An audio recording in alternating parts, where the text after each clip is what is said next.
Hello అందరికి, weekend లో మీ అందరి కోసం అయితే స్పెషల్ ఐటమ్ తీసుకొచ్చాను. స్పెషల్ ఆఫర్ లో కూడా తీసుకొచ్చామండి.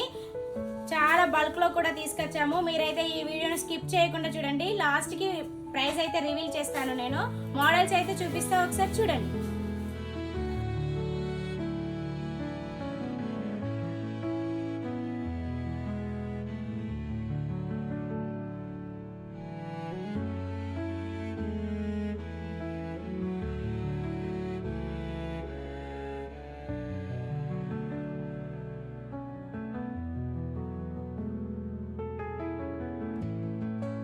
చూసారు కదండి, మోడల్స్ డిజైన్స్ చూసారు కదా. ఈ ఫ్రాక్స్ అయితే 3 years పిల్లల నుంచి 8 years పిల్లల వరకు అయితే అవైలబుల్ గా ఉన్నాయి. శుక్రవారం, శనివారం, ఆదివారం ఓన్లీ 3 రోజులు మాత్రమే, కేవలం 199 రూపాయలు మాత్రమే అండి. ఈ వీడియోని అయితే చిన్న పిల్లలు ఉన్న ప్రతి ఒక్కరికైతే షేర్ చేయండి. మీ అందరి కోసమే మన venue shopping mall. Thank you.